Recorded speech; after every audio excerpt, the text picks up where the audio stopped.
E aí pessoal, beleza? Hoje aqui para mais um vídeo nós vamos falar um pouquinho sobre a evolução das memórias, como elas surgiram. Bem, nos micro XT, os chips de memórias eles eram instalados diretamente na placa-mãe. Eles eram encaixados individualmente em colunas ou soldados, onde cada coluna formava um banco de memórias.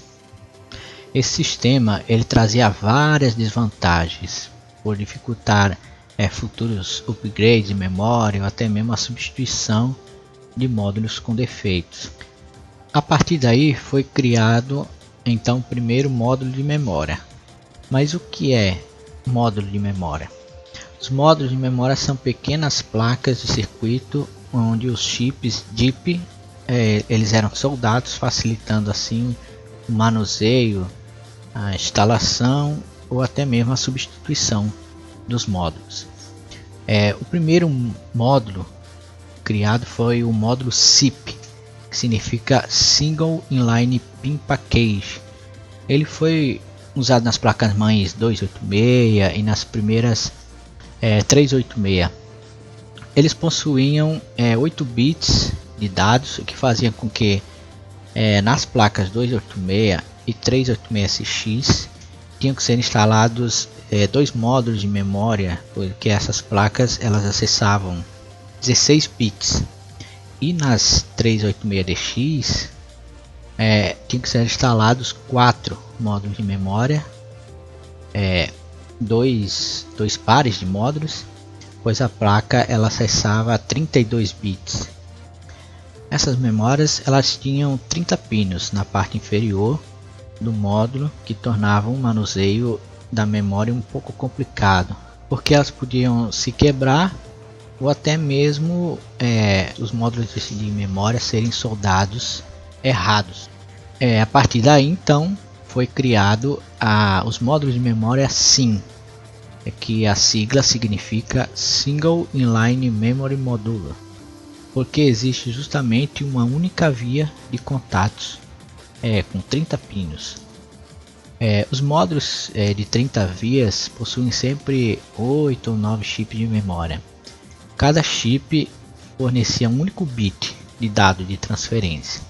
Já no caso nos módulos de memória com 9 chips, o último era sempre destinado para armazenar os bits de paridade da memória, o que melhorava a confiabilidade, permitindo identificar até mesmo erros. Hoje em dia esses módulos de memória são tão confiáveis de forma que a paridade ela não é mais usada. Os módulos de 30 vias eles foram utilizados nos micros 386 e 46 e foram fabricados módulos de 1 MB. Possível também encontrar memórias de 512 KB, 2 MB e 4 MB. Existiam também os módulos de 8 e 16 MB, mas eles eram muito raros devido ao seu custo elevado. Apesar de serem muito mais práticos do que manipular diretamente os chips DIP, os módulos SIM de 30 vias ainda eram bastante inconvenientes, já que era preciso usar 4 módulos de memória idênticos para formar um banco de memória. Então, para solucionar o problema, os fabricantes criaram um novo tipo de memória SIM de 32 bits, que eles possuíam 72 vias. Os módulos de 72 vias foram rapidamente substituídos nas placas 486, se tornando um padrão dos micros Pentium, sendo em seguida substituído pelos módulos de 168 vias. Em vez de 4 módulos, então era preciso apenas 2 módulos SIM de 72 vias para formar um banco de memórias. É por isso que nos Pentium 1 precisamos usar apenas 2 módulos de memórias impares. Então, finalmente nós temos os módulos de memória DIMM, que eram usados até aí as DDR ou DDR1. Ao contrário dos módulos SIM de 30 vias e 72 vias, Os módulos DIN ele possuem contatos em ambos os lados dos módulos, o que justificava o seu nome, Double Inline Memory Module, ou módulo de memória com linha dupla de contato. Todos os módulos DINs eles eram de 64 bits, então o que eliminou a necessidade de usar 2, 4 módulos de memória para formar um banco.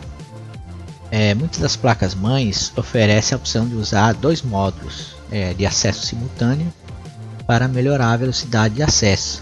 Esse recurso é como a gente chama de Dual Channel, e ele melhora consideravelmente o desempenho, sobretudo nas placas mães com o vídeo on-board, onde a placa de vídeo disputa o acesso à memória RAM com o processador.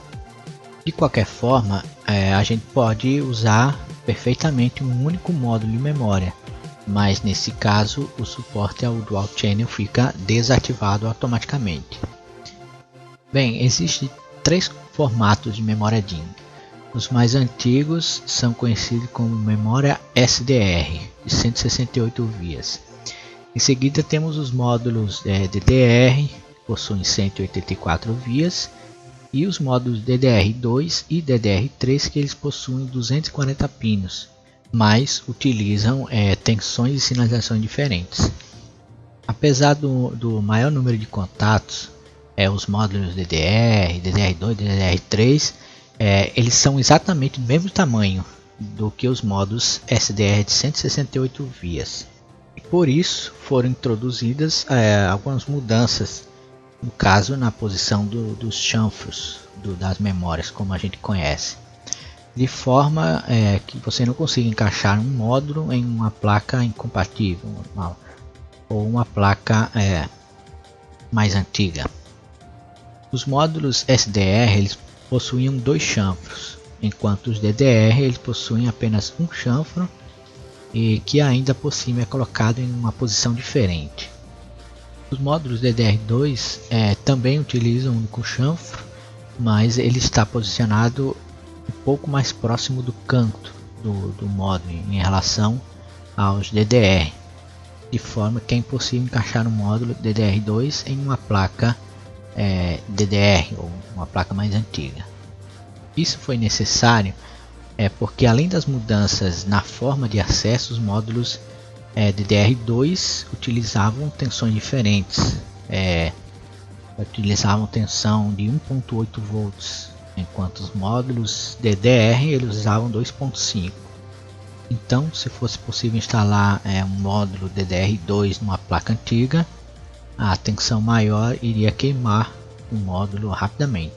Em seguida nós temos os módulos DDR3, que, como comentei, eles utilizavam também 240 contatos e mantém também o mesmo formato, o mesmo tamanho, só que com a diferença também no chanfro, que está posicionado mais próximo do canto que nas DDR2.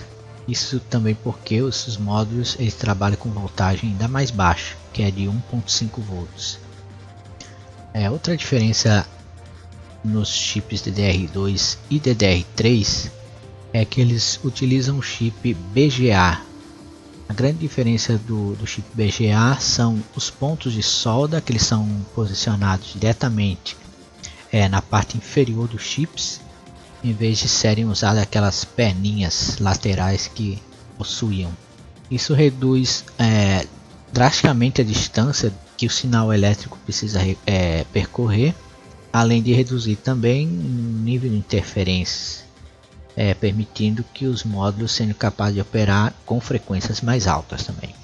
E por isso o dissipador de calor nas memórias se tornou um padrão para aqueles módulos premium voltados a overclocks que precisam ter uma dissipação aprimorada. E finalmente chegamos aos módulos DDR4. Mas afinal, o que muda no DDR4? A primeira mudança visível, além da disposição de chips na placa, está o alongamento dos contatos na parte central, e vai chegando gradativamente menores nas pontas.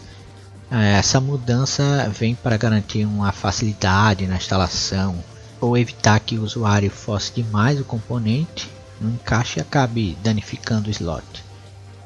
As memórias agora elas possuem 284 pinos para que facilitem a limitação e a comunicação dos componentes.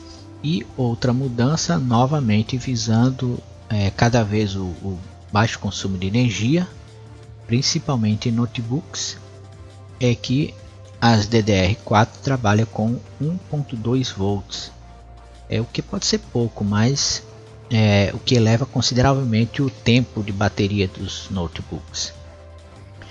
E por fim, e não menos importante, nós temos as grandes capacidades e frequências que esses módulos trabalham, o que variam aí entre 2 GB a 1600 MHz até 16 GB a 3800 MHz.